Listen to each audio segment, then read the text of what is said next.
Okay, another episode. uh, I'm in northern Arizona. We've got about 5 inches of snow so far. It's November 3rd. Um, this episode is basically about camping in Arizona. Now, there is typically about a 30-degree difference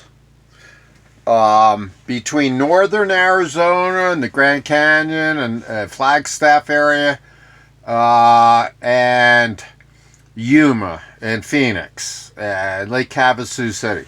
Those, especially Phoenix and Yuma, are right near the Mexican border. And it's always about 30 degrees warmer down there. So you can follow, it's one of only 4 states where you can actually follow 70-degree temps, which is great. If you're full-timing, camping in a travel trail or whatever, you can always find 70-degree temperatures in Arizona. The other 3 states where you can do that is Texas, Florida, and California. And you could always find 70 degrees. In Arizona, like Flagstaff is 7,000 feet above sea level, but when you head south, you're down to 700 feet above sea level. So that's why, in desert areas, that's why it's 30 degrees warmer in the southern parts of Arizona.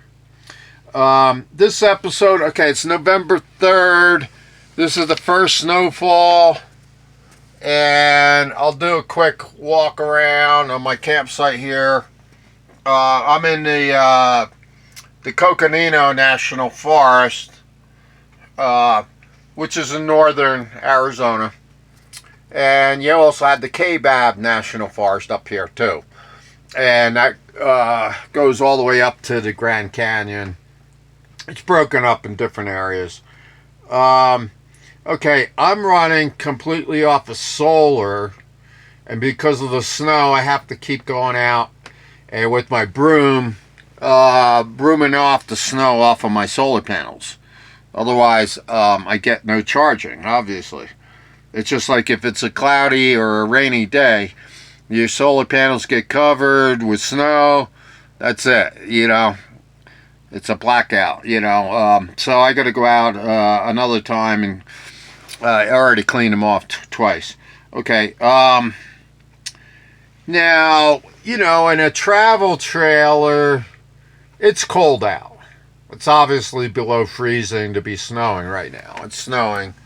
And you probably can't see it here, but it is snowing right now.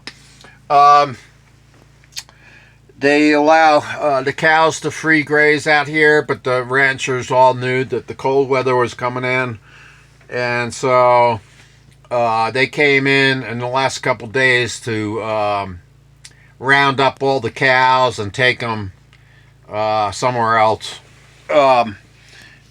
So you'll see a lot of cows out here. Matter of fact, one came up. It was really curious. This one kept coming up to my solar panels, which I have laying flat on the ground. And I was nervous about that, just in case they stepped on them, And this one guy, he kept coming up, and I'd go out, and I'd shoo him away. And he came up one time when I wasn't around, and he stepped on one of them and cracked the panel. Sometimes I put up a rope around my panels, just so the cows can't step on them. Anyway, one of them got crunched. But, okay, and then you're going to have your propane tanks. I got a double propane tank system on the front of my travel trailer. It only had a 20-pound, and I welded in a bigger bracket to hold 2 30-pound tanks. So I could be out in the boondocks like I'm out right now for 3 times longer. And so yeah, my window's all getting clouded over, getting moisty there, so it's you can't see much. Also, you know, I'm near Flagstaff, November 3rd. This is the first snowfall. And there's a ski resort called the Snow Bowl. And even though Flagstaff's at around 7,000 feet elevation, you go up the mountainside, the San Francisco mountains, and it goes up to over, I think, 10,400 feet at the top. And that's where the Snow Bowl, it's not snowball, which you'd think would be a better word for it, for that ski resort. The Snow Bowl. Okay, that's about 5 miles from Flagstaff. So, yeah, we're getting into the skiing season. And, okay, I think that's about it. You can run almost everything off of electric. Most, you know, if you have the proper solar system, you can run a stove, electric refrigerator. Actually, I got a freezer right now running off of my solar. It's 120 volt AC, but I'm running it through a converter. Or I should say an inverter. Changes 12 volts to 120 volt AC. You can run refrigerators and freezers. You can run electric heaters off of 12 volts, going through either 12 volt heaters or 120 volt AC. You know, you have to just hook up as an inverter. Hot water tanks, I haven't checked into that. I know how to heat hot water, or heat water using solar. So you can do that also. So you could basically be totally off grid, and be away from propane, basically. Just running off of solar systems. You know, and that would be the best way to go. Just in case, you know, I mean, everything's going up. Right now, I pay $30 for 30-pound tank. I think it was $4 a gallon, or a 30-gallon. I always get those mixed up. It was $30 to fill up a 30-pound tank.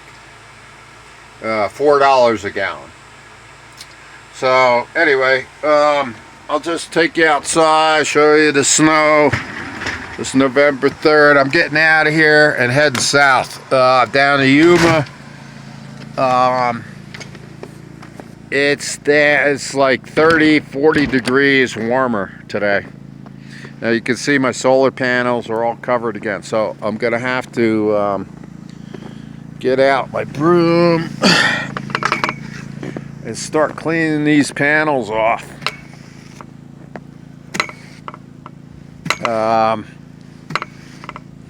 Because obviously they're not sending any electricity inside my trailer here. Okay, so gotta do that in a minute. I've got all these different panels. I got like 425 watts here.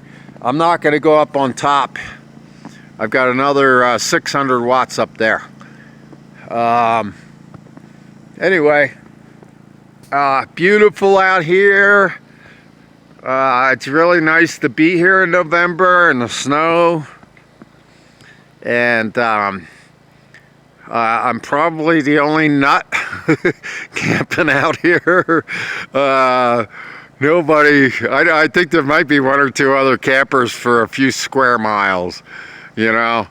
Everyone's cleared out, headed south, or whatever. So I hope you like this episode. Camping in the cold, you can do it.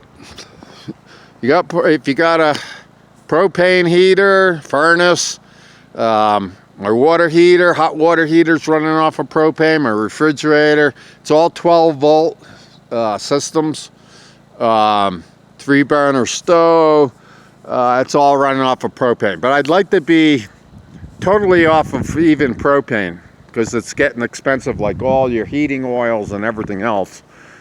have skyrocketed in 2022. Anyway, and there's my eagle. He's getting a little white.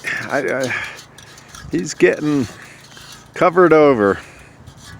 So anyway, this is Eagle Eric near Flagstaff in November, heading south to Yuma next week to get back into the warmer temperatures. Eagle Eric signing off.